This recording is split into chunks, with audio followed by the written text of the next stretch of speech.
Y dijo el Señor: Tú eres Pedro, y sobre esta piedra edificaré mi iglesia.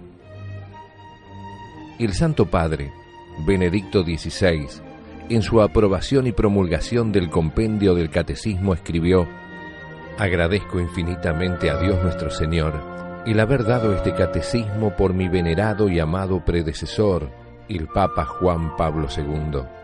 Estos, la Iglesia, el Papa y el Catecismo, son los fundamentos de esta catequesis de primera comunión. En el nombre del Padre, y del Hijo, y del Espíritu Santo. Amén. Ave María Purísima, sin pecado concebida. Bienvenidos, amigos, a nuestro curso para padres y catequistas de primera comunión. Hoy en nuestro programa número 9. Bienvenida, Mónica, y muchas gracias por tu presencia. Gracias, Padre Juan María, un gusto estar aquí. Bueno, y hoy en esta novena lección, como siempre, vamos a desarrollar un tema del Antiguo Testamento. Luego nos detendremos a estudiar, a recordar algunas de las verdades que nos enseña el compendio del Catecismo del Papa Benedicto XVI, para, después de escuchar los consejos de la Madre y Catequista, los consejos de Mónica, vamos a desarrollar algunos aspectos sobre la Santa Misa.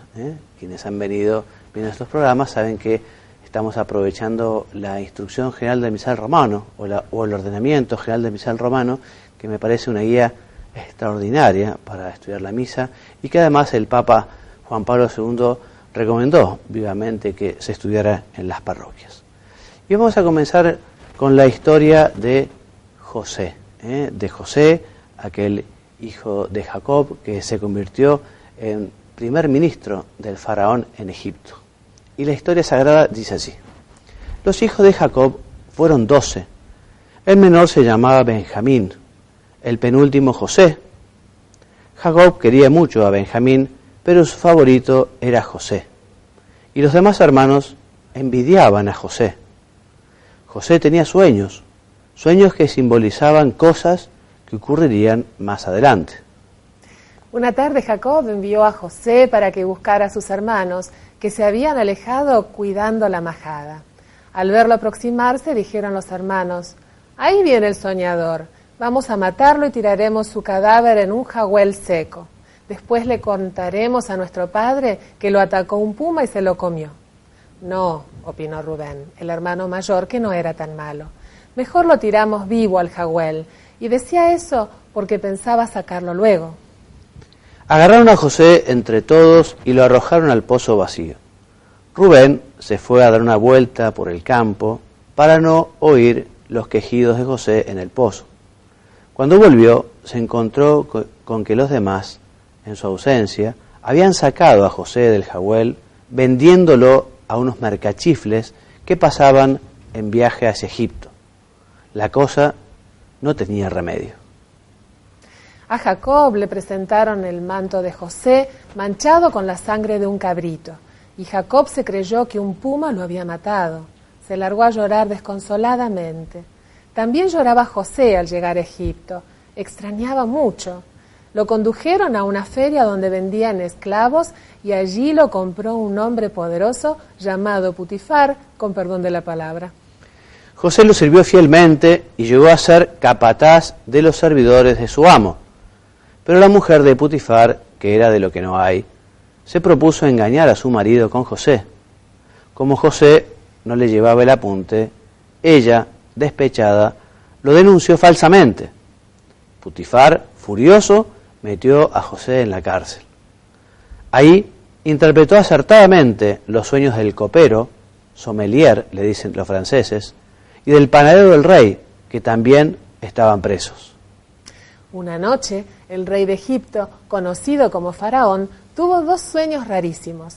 En uno de ellos vio 7 vacas gordas que salían de un río y pastoreaban en la orilla. Después salieron del agua 7 vacas flacas y sarnosas que se comieron a las vacas gordas. En el otro vio 7 espigas bien granadas que eran devoradas por otras 7, vacías de granos, apestadas completamente.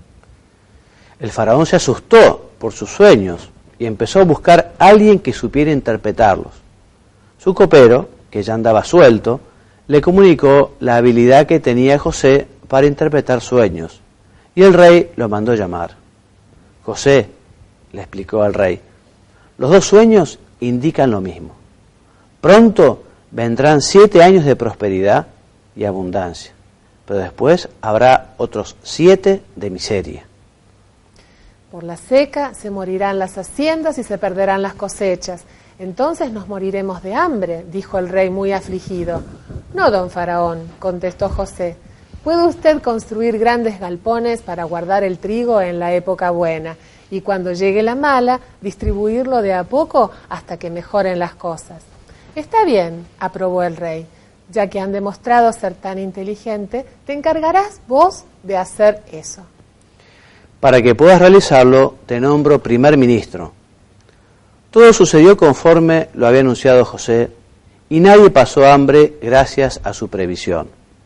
Así, José llegó a ser una persona importantísima en Egipto, apreciado por el faraón y respetado por la corte y el pueblo. Era de tardecita cuando llegó a Egipto una caravana para comprar trigo, porque la seca había sido general. Venían de Canaán y José reconoció a quienes la formaban. Se trataba de sus hermanos, pero ellos no lo reconocieron a José, que se había hecho hombre y andaba vestido de primer ministro. Todos los hermanos venían, menos Benjamín, el menor, que se había quedado en las casas con Jacob. José, sin darse a conocer, los asustó diciéndoles que sospechaba que debían ser espías. Y ellos, muertos de miedo, lo negaban y repetían alabanzas a José, que se reía en grande por dentro. Después les mandó que fueran a buscar a Benjamín. José tuvo un alegrón cuando vio a Benjamín y les dio un banquete a todos, pero siguió sin identificarse.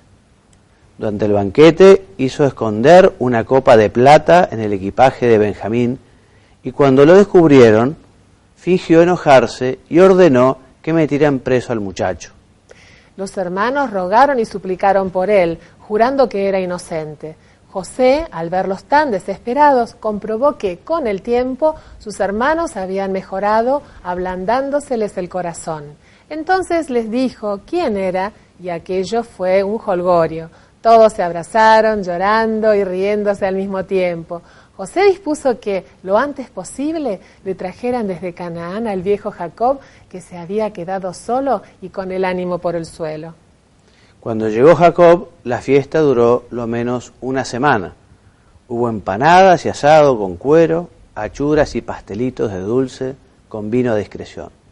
La familia se quedó en Egipto, protegidos por José. Y el objetivo que podemos sacar de esta historia evangélica es destacar que, como dice el Martín Fierro, los hermanos han de ser unidos porque esta es la ley primera, aunque en realidad no sea la primera. No es la primera porque la primera ley es la de amar a Dios sobre todas las cosas, ¿no? Pero, en fin, a Dios sobre todas las cosas e inmediatamente después al prójimo como a nosotros mismos. Y evidentemente el prójimo, que es el hermano, ocupa un lugar fundamental en la vida de cada uno. Y también podemos tomar otra enseñanza, porque confiando en Dios, podemos ver cómo Dios escribe derecho con renglones torcidos.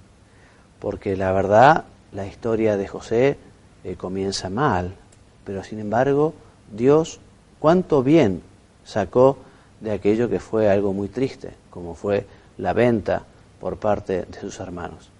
Por eso confiemos siempre en Dios, y especialmente cuando veamos que las dificultades son mayores, cuando no comprendamos cuál es la voluntad de Dios, es el momento de la fe.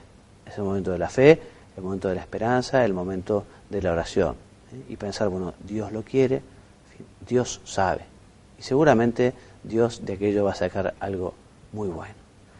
Y vamos a pasar a las verdades del compendio. Y hoy vamos a hablar un poquito de los temas que se refieren justamente a la persona, ¿no? Todos temas que tienen que ver con su ámbito social. Primero comenzaremos por su interior, ¿no?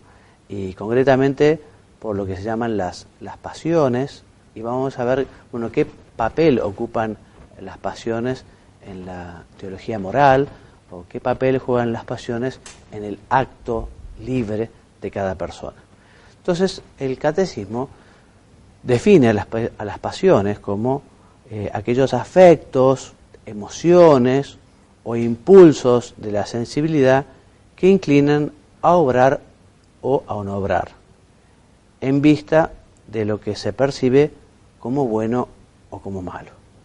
Ya nombrando algunas de ellas va a quedar claro qué son las pasiones, porque son pasiones sobre todo el amor y el odio, también son pasiones el deseo, el temor, la alegría, la tristeza, el enojo o la cólera.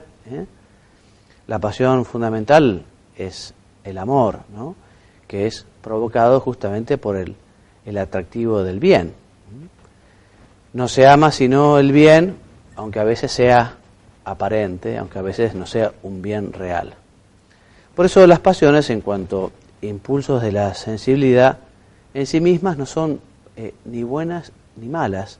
Depende si uno las aprovecha a dichas pasiones para hacer el bien, o si aquellas pasiones le llevan a uno a hacer el mal. Por eso lo que hay que hacer es tratar de vivir las pasiones y tratar de convertirlas en virtud, o aprovechar las pasiones para que sean algo virtuoso, porque también en el dominio, por ejemplo, de la ira, en el dominio de la cólera, el dominio de la tristeza, bueno, allí en ese dominio y en ese saber manejar esas emociones, allí está la virtud. ¿Qué es la conciencia? La conciencia, algo que efectivamente es algo para tener tan en cuenta desde la perspectiva moral. Y te voy a pedir, Mónica, que nos leas un poquito de lo que dice el compendio sobre la conciencia. Dice, la conciencia moral es un juicio de la razón que impulsa al hombre a hacer el bien y a evitar el mal. Gracias a ella, la persona humana percibe la cualidad moral de los actos, permitiéndole asumir la responsabilidad del mismo. Entonces, es un juicio de la razón, de la inteligencia, que nos lleva a hacer el bien y el mal, y también que nos advierte sobre qué es lo que está bien y sobre qué es lo que está mal. Mónica. Cuando escucha la conciencia moral, el hombre prudente puede sentir la voz de Dios que le habla. Existe rectitud de la conciencia moral cuando ésta se halla de acuerdo con lo que es justo y bueno según la razón y la ley de Dios. El hombre no debe ser forzado a obrar contra su conciencia, ni se le debe impedir obrar de acuerdo con ella, sobre todo en el campo religioso, dentro de los límites del bien común. Exactamente. Entonces la conciencia puede ser recta y veraz, puede ser falsa también, ¿no? Por eso la conciencia hay que formarla, la conciencia hay que educarla, y se forma, se educa justamente con el estudio de la palabra de Dios, con el estudio de las enseñanzas de nuestro Señor, a través, digamos, de lo que la Iglesia también nos ha ido manifestando. Por ejemplo, una manera de formar bien la conciencia es, bueno, el estudio del catecismo, el estudio del compendio, preguntando cuando uno no sabe. El ámbito de la confesión, por ejemplo, el preguntarle al sacerdote, bueno, padre, pero ¿y esto está bien, esto está mal, esto es un pecado grave, esto es un pecado leve? O sea, la confesión, que muchas veces se convierte en dirección espiritual, es un lugar privilegiado también para la formación de la conciencia. Esta formación de la conciencia, que cuando nosotros buscamos la gracia de Dios en los sacramentos, cuando buscamos al Espíritu Santo, aquella se enriquece con sus dones, y el Espíritu Santo también va obrando en el corazón y en la conciencia de las personas. Muy bien, 3 son las normas más generales que debe seguir siempre la conciencia. Mónica. Nunca está permitido hacer el mal por obtener un bien.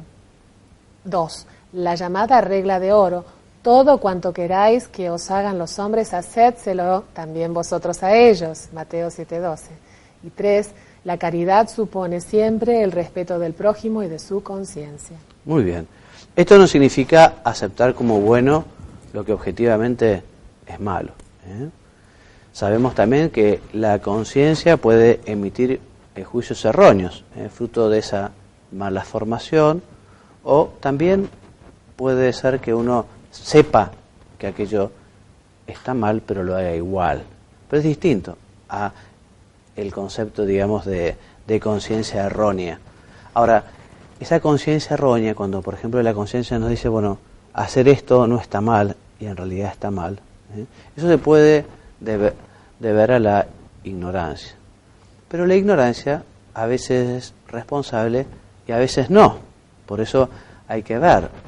En realidad el que juzga es Dios, y es Dios el que sabe en el fondo cómo es la conciencia de cada uno.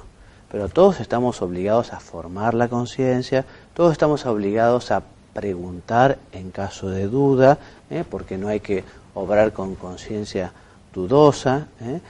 Y es muy bueno justamente que a través de la dirección espiritual o del consejo de un sacerdote o una persona con conocimiento, uno vaya creciendo en conocimiento de la conciencia.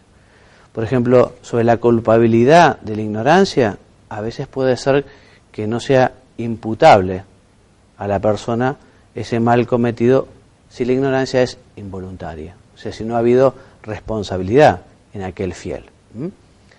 Muy bien, es necesario, por tanto, esforzarse para corregir la conciencia moral de sus errores. Bueno, y habiendo hablado de la conciencia, vamos a hablar ahora de las virtudes. Las virtudes, Mónica, ¿qué es la virtud? La virtud es una disposición habitual y firme para hacer el bien. El fin de una vida virtuosa consiste en llegar a ser semejante a Dios, dijo San Gregorio de Nisa. Sí, de hecho, cuando una persona fallece y parece que es santo porque vive una vida muy ejemplar, justamente lo que se estudia en un proceso de beatificación o de canonización es cómo vive las virtudes. O sea, si aquella persona vivió heroicamente la fe, la esperanza, la caridad, las virtudes cardinales, porque la santidad es parecerse a Jesucristo. La santidad es vivir las virtudes, tal como las vivió nuestro Señor. Bueno, entonces hay virtudes que son humanas, o sea, virtudes que uno puede alcanzar con su esfuerzo, y otras que son sobrenaturales, que solo se consiguen gracias a Dios. Las virtudes humanas son perfecciones habituales y estables del entendimiento y de la voluntad, que ordenan nuestras pasiones y guían nuestra conducta en conformidad con la razón y la fe.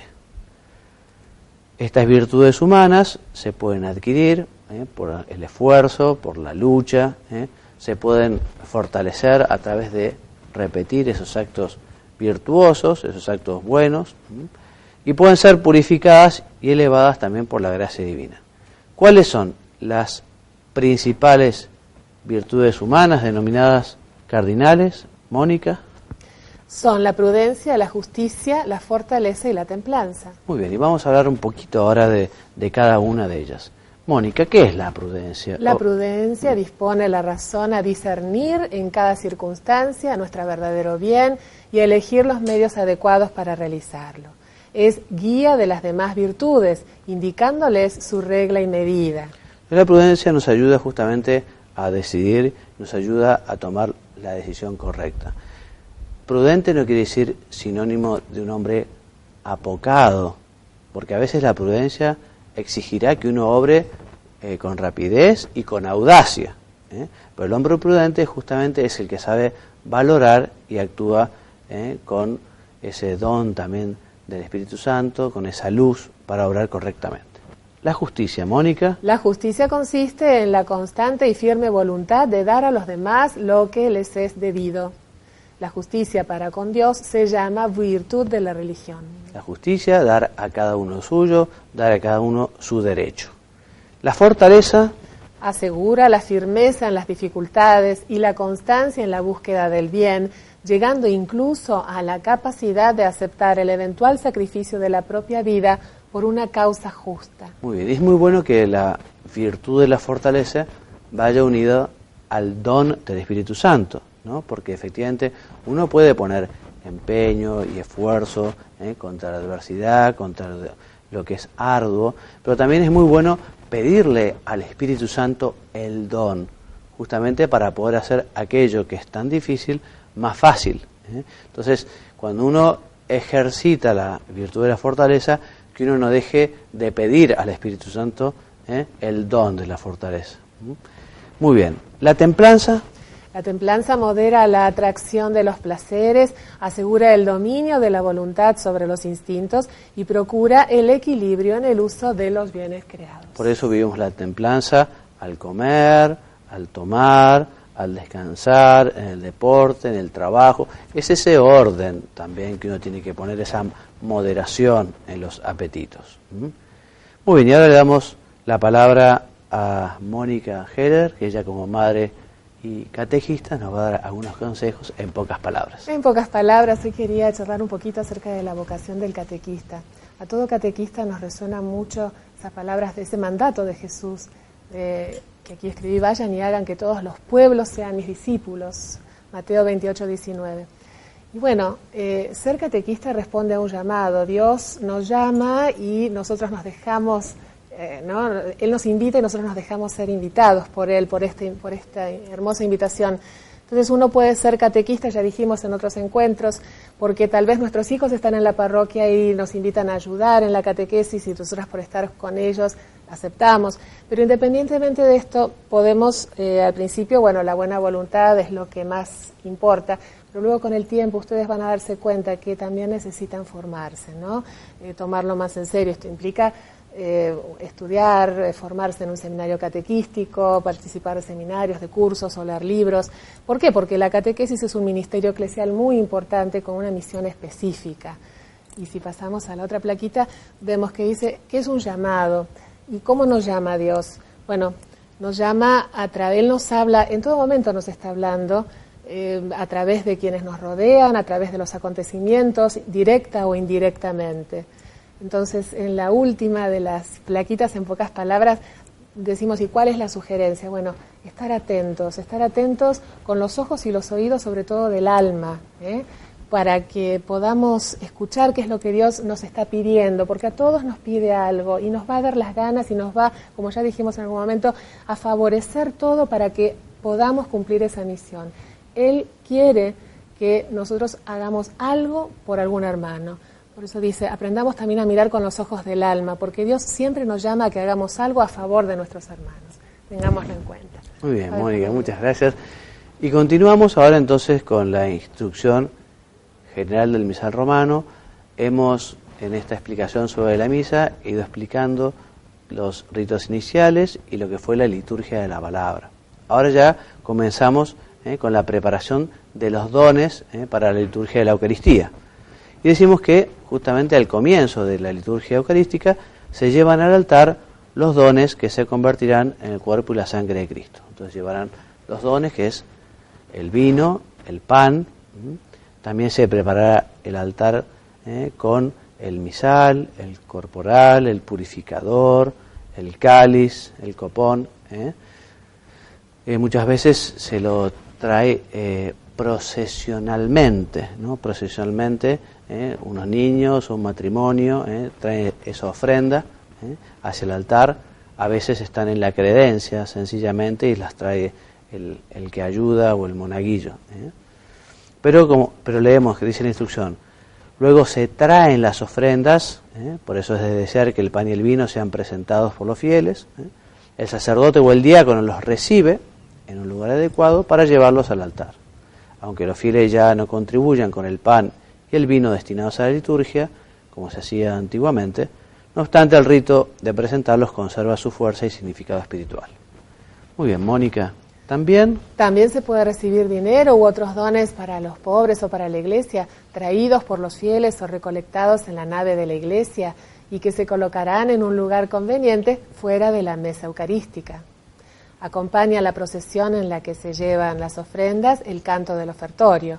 El canto siempre puede acompañar los ritos del ofertorio, incluso cuando no hay procesión de dones. Exactamente. El sacerdote coloca el pan y el vino sobre el altar, diciendo las fórmulas establecidas. Puede incensar los dones colocados sobre el altar, luego la cruz y el altar, para significar que la oblación de la iglesia y su oración suben como incienso hasta la presencia de Dios.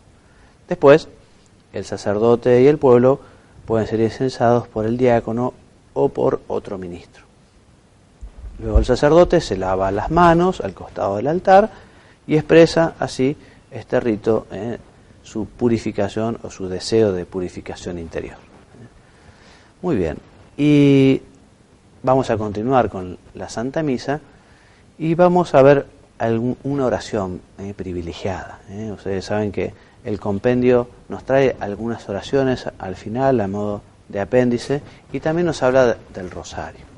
El rosario, que es una oración privilegiada, muy recomendada por la Santísima Virgen, muy recomendada por los papas.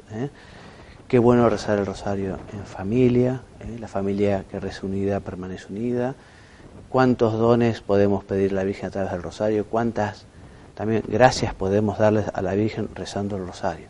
Por eso, y terminando ya nuestra catequesis de hoy, les invitamos a que la familia rece en familia, sin obligar a nadie, pero invitando a los mayores y también a los más chicos. Bueno, Dios mediante, la semana que viene continuamos con nuestra catequesis. Me despido dándoles la bendición y diciéndoles que Dios los bendiga y los haga muy santos. Amén. Y dijo el Señor: Tú eres Pedro, y sobre esta piedra edificaré mi iglesia. El Santo Padre, Benedicto XVI, en su aprobación y promulgación del compendio del Catecismo escribió: Agradezco infinitamente a Dios nuestro Señor el haber dado este catecismo por mi venerado y amado predecesor, el Papa Juan Pablo II. Estos, la Iglesia, el Papa y el Catecismo, son los fundamentos de esta catequesis de primera comunión.